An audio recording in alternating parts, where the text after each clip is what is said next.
Welcome to this problem walkthrough. Today, we'll explore range sum of sorted subarray sums, a fascinating algorithmic challenge. In this session, we'll break down the problem, analyze potential approaches, and discuss the most efficient solution. Let's dive in. In this problem, we are tasked with finding the range sum of sorted subarray sums. To start, you're given an integer array called nums, which is 1-indexed, meaning the first element is at index 1. Along with this, you have two integers n, which represents the length of the array, and left, which, along with another value right, defines a range of indices. The goal is to calculate the sum of subarray sums from the left th smallest to the right th smallest in a sorted list of all possible subarray sums of nums. Remember, a subarray is a contiguous sequence of elements within an array. For example, if nums is 1, 2, 3, the possible subarrays are 1, 2, 3, 1, 2, 2, 3, and 1, 2, 3. Each of these subarrays has a corresponding sum, such as 3, 4, 1, 2. Ultimately, we need to sum the values in the specified range after sorting all these subarray sums in non-decreasing order. Now, since the answer could get very large, we are instructed to return the result modulo 10 to the power of 9 plus 7. Let's take a closer look at the input format. The input consists of the array nums, which is a list of integers, the integer n representing the length of nums, and two integers left and right that define the range within the sorted subarray sums. The output is a single integer, which is the sum of the subarray sums between the left th and right th smallest sums, inclusive, after applying the modulo operation. For example, if nums is 1, 2, 3, 4, with n equals 4, left equals 1, and right equals 5, we are tasked with summing the first 5 smallest subarray sums from the sorted list. The output for this example is 13. Let's break it down. First, we calculate all possible subarray sums of nums. These include 1 equals 1, 2 equals 2, 3 equals 3, 4 equals 4, 1, 2 equals 3, 2, 3 equals 5, 3, 4 equals 7, 1, 2, 3 equals 6, 2, 3, 4 equals 9, and finally, 1, 2, 3, 4 equals 10. After calculating these sums, we sort them in non-decreasing order. This gives us a sorted list of 1, 2, 3, 3, 4, 5, 6, 7, 9, 10. Now, from the sorted list of subarray sums, we identify the range defined by left equals 1 to right equals 5. This means we select the first 5 smallest sums, which are 1, 2, 3, 3, and 4. Adding these together, we get 1 plus 2 plus 3 plus 3 plus 4 equals 13, which is the final result for this example. Let's consider another example to further clarify the process. Suppose nums equals 1, 2, 3, 4, 5, with n equals 5, left equals 4, and right equals 10. We'll calculate the result step by step as before. For this input, the possible subarray sums include 1 equals 1, 2 equals 2, 3 equals 3, 4 equals 4, 5 equals 5, 1, 2 equals 3, 2, 3 equals 5, 3, 4 equals 7, 4, 5 equals 9, 1, 2, 3 equals 6, and so on. Sorting these subarray sums gives the list 1, 2, 3, 3, 4, 4, 5, 5, 6, 7, 9. From this sorted list, the range defined by left equals 4 to right equals 10 corresponds to the sums 3, 4, 4, 5, 5, 6, 7. Adding these values together gives 3 plus 4 plus 4 plus 5 plus 5 plus 6 plus 7 equals 50, so the result in this case is 50. Finally, let's look at one more example with nums equals 2, 1, 3, n equals 3, left equals 2, and right equals 4. For this array, the subarray sums are 2 equals 2, 1 equals 1, 3 equals 3, 2, 1 equals 3, 1, 3 equals 4, and 2, 1, 3 equals 6. After sorting, the subarray sums become 1, 2, 3, 3, 4, 6. The range from left equals 2 to right equals 4 includes the sums 2, 3, and 3. Adding these values together results in 2 plus 3 plus 3 equals 8. Thus, the output for this example is 8. To summarize, the constraints for this problem ensure that the input size is manageable. The array length, n, is at most 1000, and each element in nums is between 1 and 100. Additionally, the indices left and right must fall within the range of valid subarray sums, which is determined by the formula n*, n plus 1/2. This ensures that the problem remains computationally feasible. Some edge cases to consider include single-element arrays, such as nums equals 5, where left and right will both be 1, and arrays where all elements are identical, like nums equals 3, 3, 3, 3. Another scenario is when left and right encompass the entire range of subarray sums. Understanding these constraints and cases is key to implementing an efficient solution. To begin solving this problem, the brute force approach offers the most straightforward method. Here, we generate all possible subarrays of the given input array, calculate the sum for each subarray, and then collect these sums into a new array. Once we have all the subarray sums, we sort them in ascending order. From this sorted list, we can identify the sums that fall within the specified range, defined by the indices left and right, and compute their total. However, this approach comes with significant computational challenges. Generating all subarrays has a time complexity of O(n squared), and calculating their sums requires another O(n squared). Sorting these sums adds a further k log k, where k is the total number of subarrays. Combined, this results in an overall complexity of approximately O(n squared log n). While this method is intuitive, its quadratic growth and sorting step make it impractical for larger input sizes, such as when n approaches 1000, as the computation time quickly becomes infeasible. A more efficient alternative is to use an optimized approach leveraging a min-heap. This method avoids directly generating and sorting all subarray sums up front. Instead, we use a sliding window to traverse the array, calculating subarray sums dynamically. As we expand each subarray, we maintain a running sum, adding it to a min-heap. This ensures that the sums are managed in sorted order as they are computed. Once all sums are processed, we can extract the smallest sums from the heap to determine the range, left, right. This approach improves efficiency by reducing the need for explicit sorting. While generating subarray sums still requires O(n squared) time, heap operations such as insertion and extraction are more efficient, with a complexity of O log k per operation. As a result, the overall complexity is reduced to approximately O(n squared log k). However, the fundamental O(n squared) cost of generating subarrays remains, which limits scalability for very large arrays. To further optimize, we can use the prefix sum technique. The insight here is that the sum of any subarray can be derived directly from the prefix sums of the array, avoiding the need to compute sums repeatedly. Specifically, the sum of a subarray nums ij can be calculated as prefix j prefix I1, assuming a prefix sum array where prefix 0 is initialized to 0. First, we compute the prefix sums in O(n) time. Then, using a nested loop, we directly calculate the sum of every subarray using the prefix sums, storing these sums in an auxiliary array. Once all subarray sums are generated, we sort them. Finally, the sums corresponding to the indices, left, right, are extracted, and their total is computed. This approach simplifies the calculation of subarray sums and eliminates redundancy. However, sorting the subarray sums remains a computational bottleneck, with an overall time complexity of O(n squared log n). The prefix sum method is advantageous because it reduces repetitive work and is easier to implement compared to heap-based solutions. For this problem, we choose the prefix sum approach combined with sorting as our primary strategy. This decision is based on important observations. First, sorting all subarray sums is unavoidable to answer the range sum query efficiently. Prefix sums, however, significantly streamline the process of generating subarray sums by minimizing redundant calculations. Second, the problem's constraints, such as n being less than or equal to 1000, make the O(n squared log n) complexity feasible within the given limits. While the heap-based method is theoretically appealing, it introduces additional complexity in managing the heap structure, which may not be necessary here. By leveraging the array's inherent structure, the prefix sum approach strikes a balance between simplicity and efficiency.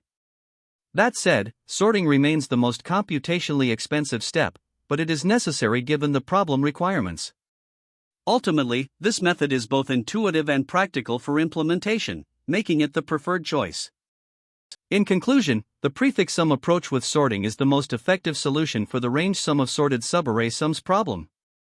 It provides a clear and efficient way to compute subarray sums while leveraging the problem's constraints to ensure feasibility.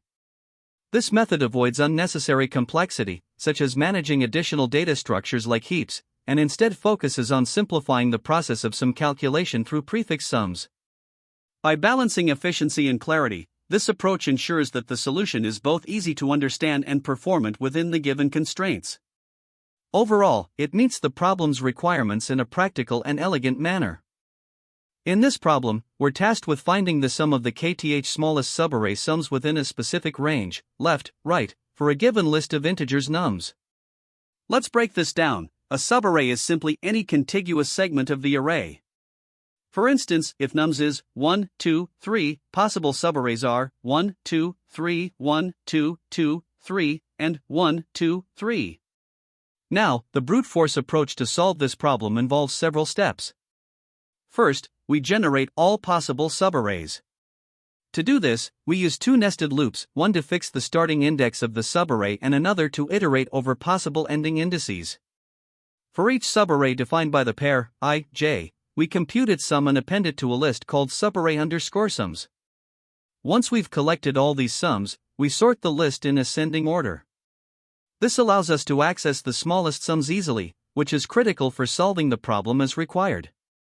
After sorting the list of subarray sums, the next step is to compute the sum of the values within the specified range, left, right. To do this, we iterate through the sorted list, starting at index left 1 and ending at right 1, adjusting for zero-based indexing, and accumulate the values within this range. This gives us the range sum we're looking for. Finally, we return the result modulo 10⁻9 plus 7.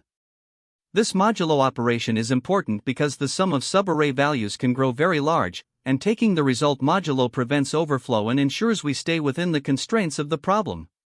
Now, while this brute force approach is straightforward, it's computationally expensive. Generating all subarrays requires O(n²) time, and sorting the resulting list, which contains O(n²) entries, adds an additional O(n²) log n² complexity. This makes the approach impractical for large inputs. Optimizing this process is key, and we'll explore some insights and alternatives shortly. To implement the brute force solution, we rely on a few key data structures and operations. First, we use a list to store the sums of all subarrays. This is effective because lists allow efficient appending and can be easily sorted using Python's built-in sorting function, which typically employs timsort with a time complexity of O(n log n). The calculation of each subarray sum, defined as nums, I, j plus 1, is done iteratively. For every pair of indices, I, j, the summation operation itself has a linear complexity with respect to the size of the subarray. After generating and sorting the subarray sums, we perform a range sum calculation by iterating over the desired indices. This operation is linear with respect to the size of the range, left 1, right 1. It's also important to handle edge cases carefully. For example, when nums contains only one element, the only subarray sum is the element itself.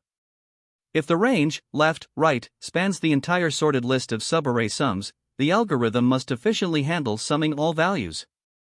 Finally, if nums is empty, the algorithm should correctly return 0. The brute force approach, while simple and intuitive, is not practical for large arrays due to its high time complexity. Generating all subarrays and sorting their sums becomes computationally expensive as the size of the input grows. For this reason, optimized methods are essential for handling larger inputs. Strategies such as using binary search in combination with prefix sums or leveraging min-heaps can significantly reduce the time complexity by avoiding the explicit generation of all subarrays. These approaches focus on directly identifying the kth smallest sums or efficiently managing the range calculations without sorting the entire list. By adopting these optimizations, we can achieve a solution that is both faster and more scalable for real-world scenarios. This Python implementation solves LeetCode problem number 1508, range sum of sorted subarray sums. The solution involves three main steps. First, we generate the sums of all possible subarrays in the input list nums. This is done using two nested loops. The outer loop selects the starting index of the subarray, and the inner loop iterates through the array to compute the sum of all subarrays starting at the outer loop's index. These sums are stored in the list subarray_sums. Next, we sort the subarray_sums list in ascending order. Sorting ensures that we can easily access the kth smallest sums as required by the problem. Sorting is performed in O, m log m, where m is the total number of subarray sums. Finally, we compute the sum of elements in subarray underscore sums from the index left 1 to right 1. This range corresponds to the kth smallest sums we need. The result of this sum is then taken modulo 10 to the power of 9 plus 7 to ensure it fits within 32-bit integer constraints, as required by the problem statement. This solution is efficient for the given constraints, and edge cases such as small arrays, repeated elements, and large values for left and right are handled correctly. Here, we are implementing the solution to calculate the range sum of sorted subarray sums in Java. First, we define a method called rangeSum that takes an array of integers nums, its size n, and the range boundaries left and right. The first step is to generate all possible subarray sums. We use a nested loop where the outer loop iterates through the starting indices of subarrays, and the inner loop calculates the cumulative sum for each subarray starting at that index. These sums are then stored in a list called subarray sums. Once we have all subarray sums, the next step is to sort them in ascending order using collections.sort, which ensures that the sums are arranged properly for the range calculation. After sorting, we need to compute the sum of values between the left and right indices, inclusive. To do this efficiently and handle large sums, we use a variable result initialized to 0 and apply the modulo operation with 10 to the power of 9 plus 7 during the summation process. This ensures the result remains within the required constraints. Finally, after summing the values within the specified range, we return the result as an integer. The modulo operation ensures that the value returned is properly constrained to fit within the problem's requirements. This completes the implementation of the rangeSum method. The entire solution is designed to handle the generation, sorting, and summation of subarray sums in an efficient and modular way, while also respecting the constraints provided by the problem. To solve this problem, we start by generating all possible subarray sums from the input array nums equals 1, 2, 3, 4. For each starting index I, we calculate the sum of every subarray that begins at I and ends at a later index. For example, starting at index 0, we calculate the sums of subarrays as follows: 1 gives 1, 1, 2 gives 3, 1, 2, 3 gives 6, and 1, 2, 3, 4 gives 10. Repeating this process for all other indices, such as index 1 with subarrays 2, 2, 3, and 2, 3, 4, we continue until we've covered all possible subarrays. The accumulated subarray underscore sums list at the end of this step is 1, 3, 6, 10, 2, 5, 9, 3, 7, 4. Once we have the complete list of subarray sums, the next step is to sort the list in ascending order for easier indexing. After sorting, the subarray underscore sums becomes 1, 2, 3, 3, 4, 5, 6, 7, 9, 10. Now, we compute the range sum based on the given indices. For left equals 1 and right equals 5, we sum the elements from index 0 to index 4 of the sorted list, which correspond to the values 1, 2, 3, 3, 4. Adding these together gives a range sum of 13. Finally, we return the result modulo 10 to the power of 9 plus 7. Since 13 is less than this modulus, the result remains 13. In the second example, we repeat the same process with nums equals 2, 1, 3. Starting from index 0, the subarrays are 2, 2, 1, and 2, 1, 3, giving sums of 2, 3, and 6.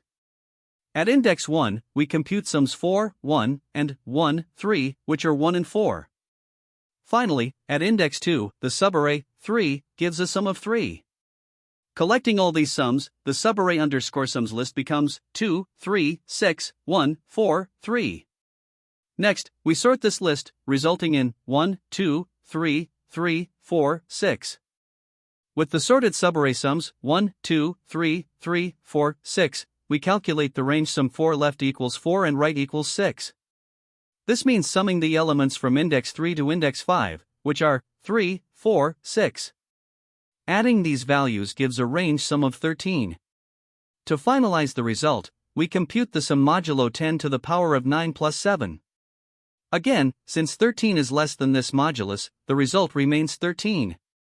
For the final example, we consider nums equals 5, 2, 8. Starting from index 0, the subarrays are 5, 5, 2, and 5, 2, 8, with sums of 5, 7, and 15. From index 1, we calculate sums 4, 2, and 2, 8, which are 2 and 10.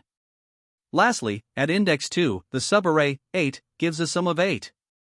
Collecting all these, the subarray underscore sums list is 5, 7, 15, 2, 10, 8. After sorting, this becomes 2, 5, 7, 8, 10, 15. For left equals 2 and right equals 4, we sum the elements from index 1 to index 3, which are 5, 7, 8. Adding these together results in 20. Finally, we return 20 modulo 10 to the power of 9 plus 7, which is still 20. To analyze the time complexity of the problem, we break it down into 3 main steps. First, generating all subarray sums involves using 2 nested loops. The outer loop iterates over the starting indices, while the inner loop computes sums for subarrays ending at various indices. By iterating incrementally, we calculate the sum of each subarray in constant time per iteration. The total number of iterations across all starting indices is derived from the series n plus, n1, plus, n2, and so on, which simplifies to n asterisk, n plus 1, slash 2. This results in a time complexity of O, n squared, for the first step. Next, we move to sorting the subarray sums, which we'll analyze further. Sorting the subarray underscore sums list is our second step. Since the length of this list is n asterisk, n plus 1, slash 2, sorting it takes O, k asterisk log, k, where k represents the size of the list. Substituting k as n asterisk, n plus 1, slash 2, the sorting complexity becomes O, n squared, asterisk log, n squared. This can be simplified to O, n squared asterisk log, n. The third step involves calculating the range sum by extracting elements between indices left and right in the sorted list. This requires iterating over the range, which takes O, right, left plus 1. In the worst case, this simplifies to O, n squared, when the range spans the entire length of the list. However, because the complexities of steps 1 and 2 are higher, step 3 is not the dominant factor. Overall, the most expensive operation is sorting the subarray sums, giving us a final time complexity of O, n squared asterisk log, n. Now let's consider the space complexity of the solution. In the first step, generating all subarray sums involves storing the subarray underscore sums list, which contains n asterisk, n plus 1, slash 2 elements. This requires O, n squared, space. In the second step, sorting is typically performed in place, so no additional space is required beyond the storage of the subarray underscore sums list. Finally, in the third step, calculating the range sum requires only a few variables for iteration and intermediate results, which use O, 1, space. Therefore, the dominant factor in space usage is the storage of the subarray underscore sums list, resulting in an overall space complexity of O, n squared. Comparing the optimized solution to a naive approach, both have similar time complexities of O, n squared asterisk log, n, and space complexities of O, n squared. However, the optimized approach utilizes incremental sum calculations, avoiding redundant work in generating subarray sums. Further optimization is challenging due to the need to generate and sort all subarray sums. For this problem, the complexities remain consistent across best, average, and worst cases, as the input size determines the total number of subarrays that must be handled. To summarize, the solution achieves a time complexity of O, n squared asterisk log, n, and a space complexity of O, n squared, striking an effective balance between computational efficiency and memory usage for this problem. When solving this problem, there are a few common pitfalls to watch out for. First, ignoring edge cases is a frequent oversight. Scenarios like empty arrays, arrays with just one element, or when the left and right bounds are at the edges of the array can reveal weaknesses in your solution. For example, if the array is empty, your function should return 0 without running into an index out-of-range error. Another mistake to avoid is inefficient sorting or some calculations. Sorting all subarray sums without considering the constraints can unnecessarily increase time complexity, sometimes even to O, n squared, or O, n cubed. Instead, focus on calculating only the sums relevant to the specified range. Additionally, incorrect handling of modular arithmetic is a common issue, especially when the problem specifies results modulo 10 to the power of 9 plus 7. Forgetting to apply the modulo during intermediate steps can lead to overflow or incorrect results, so ensure you apply it consistently during calculations. Finally, watch for errors when interpreting the bounds left and right. Misunderstanding whether these are zero-based or one-based indices can result in off-by-one errors, so always double-check the problem's indexing rules before implementing your solution. Another common challenge is relying on brute force without optimization. While brute force solutions might work for small inputs, they're rarely sufficient for larger test cases. Interviewers expect you to discuss and implement more efficient strategies, such as using prefix sums or binary search. Recognizing general patterns is also essential. Many subarray-related problems can be approached with techniques like prefix sums, sliding windows, or even divide-and-conquer strategies. Discussing these options shows depth in your problem-solving approach. It's also important to evaluate trade-offs. For example, prefix sums eliminate redundant calculations but require additional space. By explaining these trade-offs, you demonstrate an understanding of both time and space complexity. Another key point is optimizing based on constraints. If the input size is large, avoid solutions with high time complexity, such as O, n cubed, or even O, n squared log n. Lastly, if the problem involves modular arithmetic, explain how you're handling it step by step. This ensures clarity in your approach and highlights your attention to detail. Connecting the current problem to similar ones you've solved is another effective way to exhibit your problem-solving versatility. This problem shares similarities with a number of other subarray-focused challenges. For instance, LeetCode 560, subarray sum equals k, involves finding subarrays that sum to a specific value, often leveraging prefix sums to optimize the solution. Another related problem, LeetCode 974, subarray sums divisible by k, builds on this concept but incorporates modular arithmetic, making it a great example of how modular operations apply to subarray problems. LeetCode 325, maximum size subarray sum equals k, explores similar ideas but introduces a size constraint, requiring you to focus on the largest subarray that meets the given criteria. And while slightly different in scope, LeetCode 238, product of array except self, showcases a related approach by utilizing cumulative products, which parallels the prefix sum strategy conceptually. Reviewing these problems can reinforce your understanding of common patterns and techniques, making it easier to adapt your skills to variations of the current challenge. To tackle this problem efficiently, there are several alternative approaches you can consider. One of the most powerful methods is the prefix sum approach. By pre-processing the array to calculate cumulative sums, you can compute any subarray sum in O(1) time, significantly reducing the overall complexity of the solution. However, keep in mind that this requires additional space proportional to the size of the array, so there's a trade-off between time efficiency and memory usage. Another option is the divide-and-conquer strategy. By breaking the array into smaller segments, solving for each segment, and then merging the results, you can handle range queries effectively. While this method can be efficient, it tends to be more complex to implement and debug compared to simpler strategies like prefix sums. Lastly, if sorting subarray sums is necessary, consider using binary search to quickly locate the desired range. This approach simplifies range queries but introduces an O, n log n, overhead due to the sorting step. Each of these methods has its own strengths and trade-offs, so choosing the right one depends on the constraints and requirements of the problem at hand. Thank you for following along. Today, we tackled the range sum of sorted subarray sums problem, breaking it down into manageable steps and deriving an efficient solution. Remember the importance of practicing subarray and sorting-based problems. See you in the next session. That's the end of this tutorial. I hope you found this explanation helpful for understanding the solution to this LeetCode problem. If you enjoyed this content, please consider subscribing to the channel for more coding tutorials and solutions. Feel free to leave a like if this video helped you, and don't hesitate to comment with any questions you might have. Thanks for watching, and happy coding!